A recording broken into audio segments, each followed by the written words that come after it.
गायब नहीं होगा वो। और यहाँ वाले तो पोस्टमैन गड़बड़ कर सकते हैं, वहाँ वाले पोस्टमैन गड़बड़ नहीं करते, बेईमानी नहीं करते हैं। जो आप कर रहे हो वो उनको मिले ना मिले आपको जरूर मिलेगा, उसका फायदा आपको होना ही होना है, व्यर्थ नहीं जाएगा, ये बात निश्चित है। कोई भी धर्म कर्म पूजा पाठ भजन सत्संग कीर्तन किसी गरीब का भला किया सदकर्म कभी व्यर्थ नहीं जाता। यह बात पूरी लिख लीजिए, पत्थर के ऊपर नोट कर लीजिए, ये देव दान कर लीजिए। और बुरा कर्म भी कहीं नहीं जाएगा, ये बात भी लिख लीजिए। बुरा कर्म आपने कर लिया, 7 पताल नीचे जाकर के लुक जाना, छिप जाना, वो कर्म आपका पीछा छोड़ेगा नहीं, वहीं से भी आपको निकाल के बाहर कर देगा, आजादी बात, तेरा काम शुरू हो चुका है। एक आदमी ऐसा था, एक गांव में दुखी हो गया एक आदमी, वो दुखी हो गया, परेशान हो गया गांव से, तो बोले क्या बाल बच्चा चलो भी उठाओ जुल्ली बिस्तरा, दूसरे गांव में रहेंगे। ये गांव तो बहुत बुरा है, बेकार है, यहाँ जीना आराम हो जाएगा। चले गए। अब वो दूसरे गांव में तो पहुंचे नहीं, दूर दूर गांव हुआ करते थे पहले, आजकल तो आबादी बढ़ गई तो गांव पास पास हो गए, कोसों दूर गांव हुआ करते थे। चलते गए क्या गया, रात को लेट हो गए, एक जगह बाहर गांव के बाहर ही कोई कमरा था, वैसी झोपड़ी बनी, वहां जा करके अपने विश्राम कर लिया कि सुबह और चले आगे देखेंगे। वहां जाकर अब सुबह जब उठे वो 4 बजे, तो एक काले रंग का आदमी डंडे बैठे लगा रहा था सुबह से। उसने कहा क्यों भाई तुम कौन हो? जो वो गांव छोड़ के गया था, उसने उस व्यक्ति से पूछा जिससे डंडे बैठे लगा रहा था कि आप कौन हो? क्या लगा मैं हूँ थारा कर्म, कहीं भी चलो मैं डंडे बैठे लगाई तैयार दूंगा वहां, चाहे इस गांव में जाओ चाहे अगले गांव में जाओ, पीछा छोड़ने वाला नहीं। कर्म पीछा नहीं छोड़ता है। यहाँ से लेके एक चीटी से लेके कीड़ी से लेके एक कीड़ी से लेके ब्रह्मा पर्यंत, कीड़ी से लेके ब्रह्मा तक भी कोई हो जाए उसका भी कर्म पीछा नहीं छोड़ता है। इसलिए कर्म को हमेशा समल बुझ के ही करना चाहिए। बहे सत्संग की गंगा, सत्संग एक गंगा की तरह पवित्र करती है हमें। गंगा जी में स्नान करते हैं ना, गंगा में चलो सारा में स्नान करे दो, नानघर में तो स्नान करे दो है, घर पे तो स्नान किया है कि घर ही को नहीं करना, कोई कोई सही भी है तो चार लोग गंगा जी पे घर पे भी स्नान करते हैं। आपको तो एहसास होगा ही होगा, आपका शरीर आपका मन आपकी बुद्धि तो तरोताजा होगी। आप स्नान करके स्नान घर से निकलें और आप किसी को मत बताओ, अनजान आदमी आपको मिल जाए वो समझ लेगा कि ये आदमी नहा के आया, बता देगा कि नहीं? आप भी बता दोगे। आपको बिल्कुल नहीं बताया जाए और नहा करके कोई व्यक्ति तुरंत ही सामने आया हो, आप तुरंत बता दोगे कि नहा के आया, उसका चेहरा बता देगा, बता देता ना। क्यों बता देता? तरोताजगी आ जाती है, उसके चेहरे पे एक रौनक आ जाती है, एक पवित्रता आ जाती है, सफाई आ जाती है, उसका शरीर बताता है। जब एक नहाने मात्र से इतना फर्क पड़ता है तो सत्संग में क्यों नहीं पड़ेगा जी? सत्संग पानी तो सिर्फ चमड़ी धोता है, सत्संग तो अंदर जाता है, कानों के द्वारा अंदर हृदय में जाता है, मन में जाता है, बुद्धि में जाता है। कान के द्वार से दिमाग में भी जाता है, मन में भी जाता है, हृदय में भी जाता है। जहां जहां दवाई जाएगी वहां असर करेगी। एक तो ऊपर हो गया दवाई लगाने वाली, चौपड़ लो भाई, इतनी ज्यादा केरी कौन जावे, थोड़ा बहुत दर्द ठीक कर दे। अरे गोली माँ 500 mg अंदर के रेडी हुआ है, पसीनों ले आते असर करती है ना। वो 500 mg वाली जो अंदर काम करेगी वो ऊपर वाली काम नहीं करेगी। तो ये जो दवाई अंदर जा रही है, जो शब्दों की दवाई अंदर जा रही है, ये जो अपना काम करेगी। अगर अच्छा सुनेंगे तो अच्छा होगा, मन अच्छा होगा, पवित्र होगा। कोई कहते शब्दों से फर्क नहीं पड़ता जी, क्या होता है शब्द बोलने से? अगर शब्द बोलने से कुछ नहीं होता तो किसी को गाल निकाल के देख लो। जे अगर ये समझो भी 500 वोल्टेज जो करंट लग गए, ऐसे करंट ना लग जाए तो बता देना। गोली का इंजेक्शन का भी इतना असर नहीं होता जितना गाल का होता है, साथ की साथ। और नाम लेके निकाल दो, एक तो भी काट दो, भी समझ लो जो बने कह बोले कि और वो कहते हो बोले भैंस ने गाल काट देनी और नाम ना ले, और पड़ोसी सा के नाम बढ़ती हुए वो ये नहीं कहता भैंस को निकाली है, वो भैंस का बनो काटा तो मन नहीं है, ज्यादा मतलब तुरंत समझ लेता है, समझ लेता ना, इतनी बात को पकड़ लेता है। और जे नाम लेके निकाल दी फिर क्या होगा? फिर 101% काम करेगी वो। शब्दों का फर्क पड़ता है जी, अच्छे शब्दों का भी फर्क पड़ता है, बुरे शब्दों का भी फर्क पड़ता है।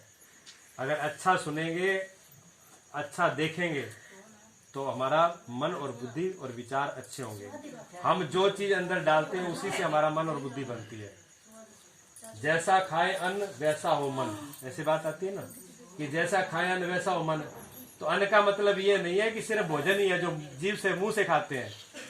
80% अन्न जो है भोजन, हमारा आहार जो है वो आंखों के द्वारा होता है। आंखों के द्वारा जो हमारे अंदर जाता है, क्या वो मन पे असर नहीं करता? क्या बुद्धि पे असर नहीं करता? अगर बढ़िया सुंदर चीज देखी है आंखों से तो क्या मन में घूमेंगी नहीं? क्या दिमाग में घूमेंगी नहीं? और कोई खराब चीज देखी है तो क्या घूमेंगी नहीं? और कान से अगर बुरी चीज सुनी है तो कानों के द्वारा, आंखों के द्वारा, नाक के द्वारा, जिब्बे के द्वारा, चमड़ी, जो शरीर के द्वारा अंदर जा रहा है वो सब का सब भोजन है, आहार है। इसलिए हर चीज अंदर डालो बिना कूड़ा के। देखो हम अपने घर में कोई चीज भरते हैं क्या? कोई कूड़ा कबाड़ फेंके हमको दे तो अपने आंगन में डालते हो क्या आप? क्यों माता? कोई पड़ोसी आपको कूड़ा कबाड़ दे दे, वो आंगन में जाके डालते हो आप? नहीं डालते ना। अरे कोई बुराई करते हो तो हृदय वाले आंगन में तो 1 मिनट में भर लेते हो। जहाँ भगवान का वास है, जहाँ स्वयं खुद बैठा हुआ है, वो आपके हृदय में स्वयं परमात्मा बैठा है, वहां दूसरे ने बुराई करी और तुरंत अंदर भर ली, तो दूसरे का कूड़ा कबाड़ हृदय में तो भर लेते हो और दूसरे का घर में नहीं भरते। भी घर में नहीं भरते, इतनी समझदारी तो है। भी दूसरे ने अगर गेट पे भी कूड़ा डाल दिया तो लड़ने के लिए तैयार हो जाते। क्यों? मारो ही गेट दिखे होगा पास को नहीं करीजिए, भी अपने गेट पे भी नहीं डालने देते आप। और जब दूसरा बुराई करता है, चुगली करता है, तब घोड़ा सिखाने में तन्ने तो बता दिया, अगर ना बताए तेरे ही पेट में कौन 25 जागले घट बच्चेगी। सही है वो तो पहला बढ़ गया जो मुल्ला ने ज्यादा गोली खा रखी है, हो जाएगी बात जम को नहीं भाई जी, वो जल्दी काम करेगी और इतना कहना बात और स्पीड पकड़ेगी। भी कहना नहीं तो मतलब समझो भी कहना है, उल्टा हो गया काम। और ऐसा ही होता है। इसलिए कानों के द्वारा ऐसी बुराइयों को अंदर मत जाने दो, अच्छी अच्छी बातें करो। चाहे किसी की बात हो, बातें क्या होती हैं? घर परिवार की, बहू की, सास की, बेटे की, बहू की, माँ की, ये सब चीजें क्या आती है बिगाड़ने। और एक बीमारी और है, पहले यही सर जाता था, रिश्ते कम टूटते थे। मैं पूरी दुनिया में घूमता हूँ, आज जो है रिश्ते बहुत ज्यादा टूट रहे हैं जी। रिश्ते जो है बहुत ज्यादा टूट रहे हैं, दरारें बहुत पड़ रही है रिश्ते में। उसका कारण मोबाइल है। मोबाइल जो है ना, माताएं बुरा नहीं मानना, एक बात बता रहा, छोरियां बैठी है, बहू बैठी है यहाँ पर सब। मेरी एक बात नोट करके रख लेना, मैंने इन चीजों का रिजल्ट देखा, बहुत गहरे से देखा, नजदीकी से देखा है। जो बेटी अपने ससुराल की बात 1-1 मिनट का फोन अपनी माँ से करती है और ससुराल की सब बातें माँ पीर पर बताती हैं, उसका घर बसना मुश्किल है। मेरी बात नोट कर लेना इसको, उसका घर बसना बहुत ही मुश्किल है। ससुराल की बातें ससुराल में ही रहने दो। माँ के पास थोड़ी सी बात हुई और वो जेब का माई हुआ, कटी जानो ही कौन, ना पड़ोसी के जानो, ना इधर जाना, बस निकाल के सीधा माऊ आज ये बात। अच्छा, क्यों बिगड़ेगा रिश्ता? क्यों टूटेगा रिश्ता आपका? तलाक हुए, रिश्ते हुए, घर उजड़े हैं, माँ ही आपका दुश्मन बनेगी आपका घर उजाड़ने में। बेटी का घर उजाड़ने में माँ ही दुश्मन बनेगी। और कौन बनाएगी? बेटी खुद ही बनाएगी। उसका कारण है, बता देता हूँ आपको। मेरी ऊपर से बात पकड़ोगे तो आपको ले, आपकी माँ ने ना बताओ तो फिर किन्ने बताओ? महाराज जी तो कह दिया, महाराज जी के ब्याह कर लो, घर की स्थिति साड़ी है, आने गेठा हाँ तो कह दियो तो कह पासा हो गया। घर में तो मेरा नहीं, जेला में माना बेरो है, के बीमारी है, क्या क्या झंझट है, 100 बातें करेंगी। लेकिन मैं थोड़ा ज्यादा करीब हूँ जी, मैं वैसे प्रयास में रहता हूँ, पर निरीक्षण बहुत करता हूँ, हर बात का निरीक्षण करता हूँ। उसका कारण बता देता हूँ आपको, मेरी बात गलत हो तो बता देना। माँ का हृदय हमेशा कोमल होता है, माँ का हृदय कोमल होता है। माँ अपने बच्चे की कोई भी दुख को सहन नहीं कर सकती, जैसे जानते हो ना माँ इस बात, माँ का बेटा कैसा भी हो, एक बोके ज्वारी हो जाए, शराबी हो जाए, डकैती हो जाए, पर माँ ये नहीं कहेगी मेरे बेटा ने फांसी चढ़ा दे। कह सकती है? बताओ। नहीं कह सकती, नहीं कह सकती। माँ का हृदय कभी स्वीकार नहीं करेगा, वैसे वो कितना बुरा हो गया हो, भले एक बार घर को उजाड़ दे, तभी माँ ये नहीं कहेगी कि मेरा बेटे को आप दंड दे दो। वो दंड के लिए फिर भी तैयार नहीं होगी। मुंह चेकी कह दे तेरा बाडू काटूंगी, तेरा गलो काटूंगी, मुझसे जो मर्जी कह दे, करेगी नहीं, दिल से नहीं कहती, दिल से नहीं करेगी, मुंह से जो मर्जी कर दे। जी सर। माँ का हृदय जो है बर्दाश्त, माँ का हृदय कोमल होता है, माँ का हृदय बड़ी इतना मान होता है कि वो दुख को सहन नहीं करता। अब क्या किया, घर जहाँ घर है वहां पर कोई ना कोई बात जरूर होगी, पति पत्नी में होगी, सास में, जहाँ घर होगा क्या बात नहीं होगी, सबके घरों में होती है। अब थोड़ी सी बात हुई और एकदम गुस्सा, सहन शक्ति तो है ही नहीं, सहन शक्ति खत्म हो गई। सह सकती है। यानी थोड़ी सी बात हुई और तुरंत फोन उठाया, माँ को बोल दिया।